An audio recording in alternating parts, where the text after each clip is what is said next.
The illegal but popular and tasty street cocktails named nutcrackers have been quite popular in New York City. It is estimated the illegal trade has brought in $5 billion in terms of revenue to the sellers. The market is growing at a pace of about 90% annually. Nutcrackers are one thing, but one man named OYAYS is trying to make his version of the drink legal with the brand name OYAYS.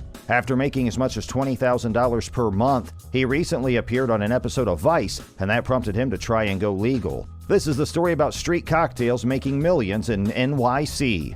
But before we get into the video, don't forget to leave a like and subscribe to the channel with notifications turned on so you don't miss any of the new videos we post.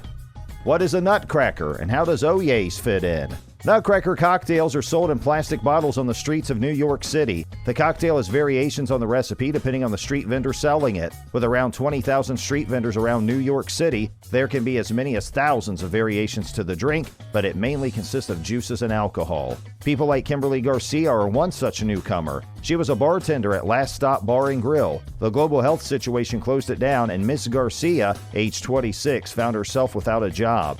Now she is mixing and selling sweet mojitos, margaritas, and Linchitinis out of her home in Soundview, posting menus and taking orders from friends and acquaintances through Instagram. She charges $12 to $15 for each 16-ounce drink and makes twice as much as what she spends on supplies, she said. If her bar reopens, she plans to continue her side gig. I'd rather just work for myself, she said, even if it means operating without a liquor license.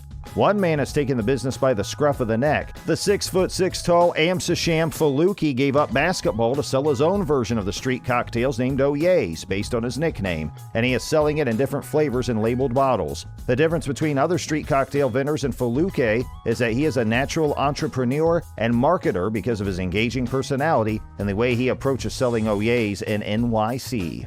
The story of OYAYS. How did Faluki come to be where he is now? Growing up. Faluki has a GoFundMe page. On it, he starts off saying the following: "My name is Amsasham Oye Faluki, the proud originator of New York City's infamous bottled beverage called OYAYS. It all started with a dream at the age of 5 to be a toy store owner. By 16, I put all my ambition to work when I joined a network marketing company, prepaid legal, using my mother's name while lifeguarding during the summer. The drink hustle began my sophomore year in college when I recreated New York City's most coveted street beverage, the nutcracker. Nutcrackers are the lifeline of any summer festivity. I started by selling them to my fellow colleagues and town locals. The need to generate income expanded beyond drinks to other items like jerseys, women belts, and t-shirts. I ran this business operation all while pursuing a degree in marketing from SUNY New Paltz as a successful student athlete. Eager to begin my life after college as an entrepreneur, I started several businesses. You can find the page at Make OYAYS Legal on GoFundMe. Faluki always wanted to be a finance guy. Raised in Queens by an educator and a vocal coach, he developed an inexplicably deep love for counting money. In the neighborhood where I grew up, a lot of kids dreamed of playing basketball or rapping, he says, but my thing was math and numbers. Life up to this point had other plans for Faluki. During his senior year in high school, he shot up to 6'6" and was recruited to play basketball at SUNY New Paltz, 90 minutes north of NYC. In college, Faluki was always hustling and trying to find ways to make money. Several times per month, he would drive down to the garment district in NYC and buy as many wholesale clothes as he could and then sell them on campus, tripling his money. Then in one trip, in 2005, he heard about a different product that was making a buzz on the streets of Harlem and Washington Heights. Someone told me about this drink called the nutcracker, he says. I had no idea what it was, but I knew I had to make my own and sell it. The path to OYAYS. After getting his hands on a nutcracker, Faluki reverse engineered the ingredients, coming up with exactly the kind of recipe you would expect from a college sophomore: cheap alcohol, Kool-Aid, and Hawaiian punch. With the help of his cousin, he poured the concoction into empty water bottles, bribed bouncers with cash, and started selling them in the back of clubs for $5 a pop. A marketing major, Faluki produced a theme song for the drink, Nutcracker Sippin', and threw huge parties on campus where he promoted the beverage. His efforts paid off. I always had money in my pocket, he says. I ordered food every day and skipped the cafeteria. That was a big deal as a college kid. After graduating in 2007, Faluki moved back to New York City and found varied work as a video producer, marketer, and pro streetball player, while on the side he continued to sell nutcrackers anywhere he could. After playing basketball games in Harlem's infamous Rucker Park, he would whip out his cooler and sell nutcrackers to the players and had fans lined up along the chain link fences. But over the years, the competition became stiff, and Foluke realized he needed a way to distinguish his nutcrackers from those of the other street vendors. In 2014, he began to brand his drinks as OYAYS and came up with a distribution strategy, offering friends a 40% cut of sales to sell the drinks on the street. He moved to Brooklyn, reviewed event calendars, and familiarized himself with the plethora of free events in Prospect Park. On slower summer days, he'd cater to thirsty beachgoers in Long Island. As the nutcracker market grew on the streets of NYC, the state passed the so-called nutcracker bill, promising to crack down on those who sold the drinks. Vendors were issued tickets ranging from $250 to $500 and were occasionally booked in jail for a night.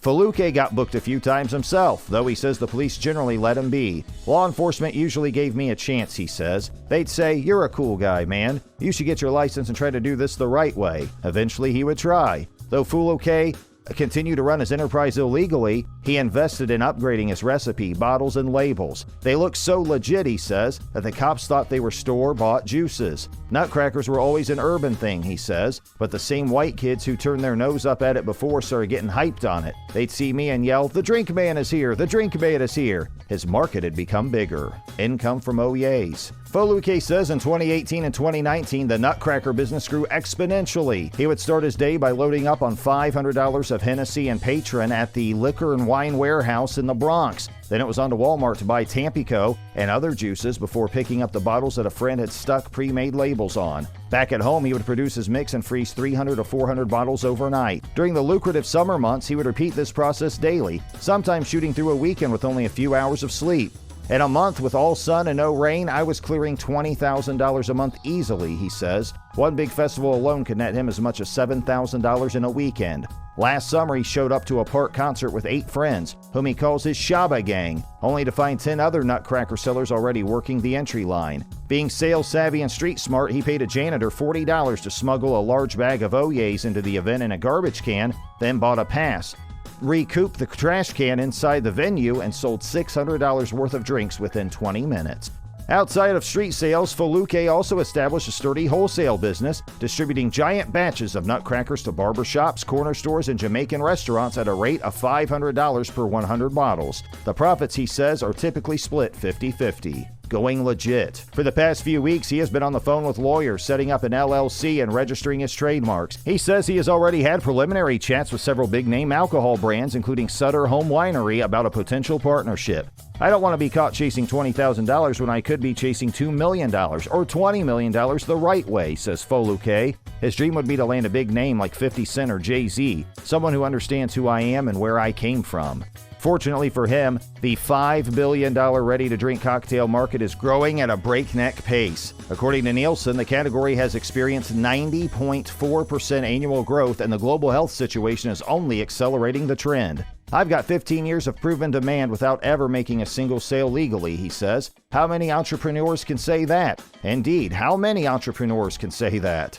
What next? Selling nutcrackers on the street has become harder. Not only have licensed businesses begun to copy the recipes, which they can do legally, but the story of Foluke's success has placed a spotlight on him through a video produced by Vice and a story run in the New York Times. Foluke is hoping to get his business up and running legitimately, and that is where the GoFundMe page comes in. Hopefully some big company will pick up on his business plan and sponsor him. In the meantime, the spotlight has also doubled as good business exposure for Foluke, who is trying to reach out to the companies that he thinks will be interested in working with him. We wish Foluke and other entrepreneurs like him the best of luck for their ventures, and maybe NYC will become known for its street cocktails as well. Thank you for watching. Come back for more. Until then, stay safe.